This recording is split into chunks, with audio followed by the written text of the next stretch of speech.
Hello everyone, welcome to my YouTube channel Tech Fix Hub. Today I'm going to show you how to identify a faulty magnetron. How to identify a faulty magnetron. As a young technician, when you come across a magnetron in your technical field, so be able to quickly identify the one that is bad and change them. Okay, so let's go. First of all, what you do is you have to take your multimeter, put it to continuity as I've done. Okay, then you get to the magnetron as this.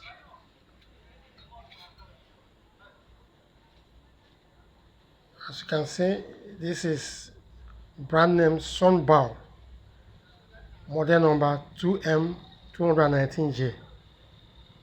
Okay, when you look at these fins, they are 5 in number. 1, 2, 3, 4, 5.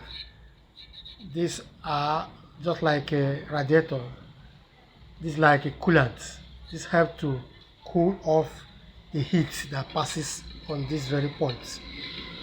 Because when this magnetron is fixed, it receives 4,000 volts from this point. That will make it to work. 4,000 voltage. That's one that drives this magnetron. So that's 4,000 volts that drives it and makes it hit your foot.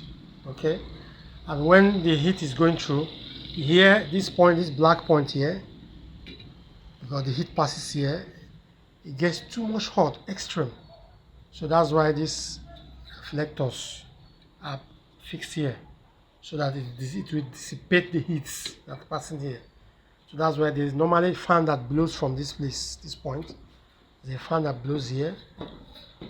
When it blows here and passes through these 2 points too, so that it helps to cool off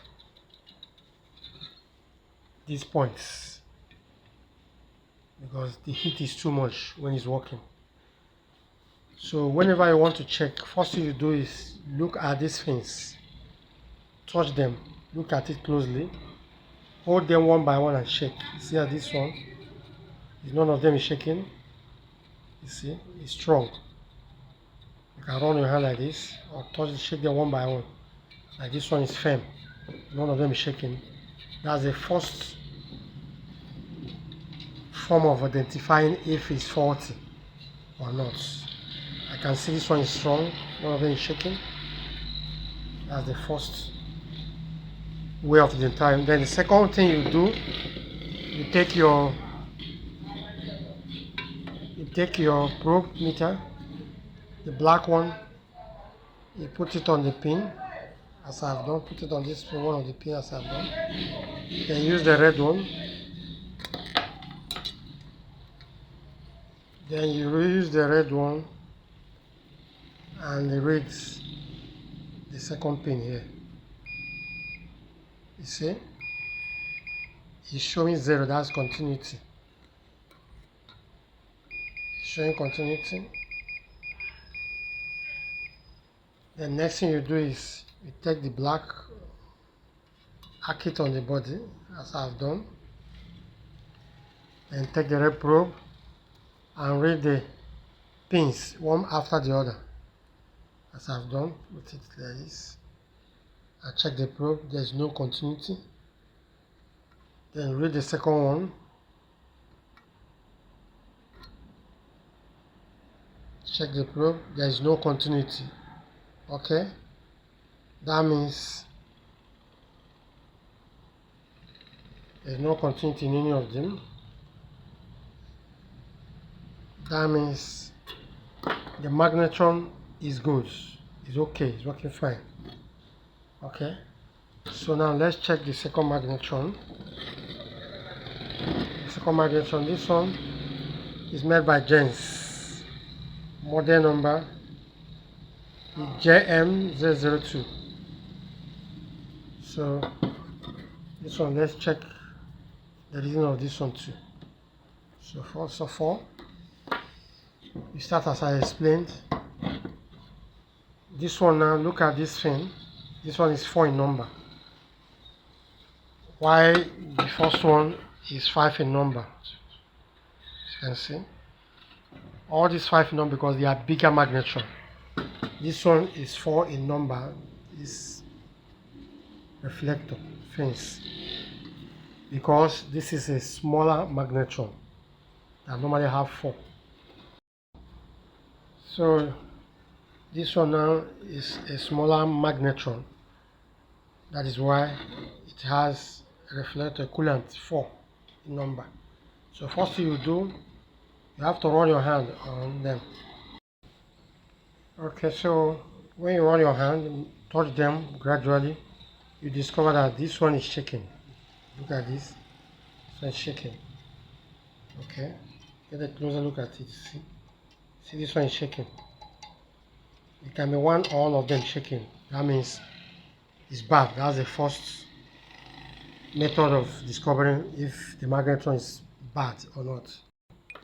Then after that, second thing you will do is check the internal circuits, the conductivity of the internal circuits.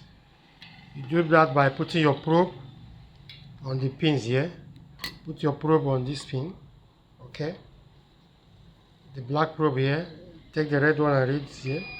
You see there is continuity. Okay. After that, arc the black probe on the body, as I've done, and read the pins one after the other. The first pin you read, check the continuity. You see, it's showing 220 ohms. Then read the second pin, it's showing 220 ohms. Okay, then what you do, remove the black and use the red to arc. And do the same thing. Read this one, it's showing 220 ohms. And read the second pin, so showing, as you can see, showing 220, 219 ohms. That means there's a continuity between the earth and the internal circuit. That means this magnetron is bad. It's faulty. Okay, it's bad. So in that case, you have to change it. Right? So in my next video, I'm going to show you how to identify a magnetron that is bad, because sometimes you may get a magnetron that there's no conductivity, there's no continuity between the earth and the points, 2 points here. And also all these things, there won't be any one shaking, all of them will be strong, but still when you put it, the magnetron will not produce it. So in my next video, I'm going to show you how to identify the one, to make sure, even the one that is not showing any continuity and this one not shaking, but still, if it could not hit, next thing to do to identify whether it's really bad, whether it's the one that's faulty or any other component from the magnetron. So watch my next video, I'm going to show you on that. So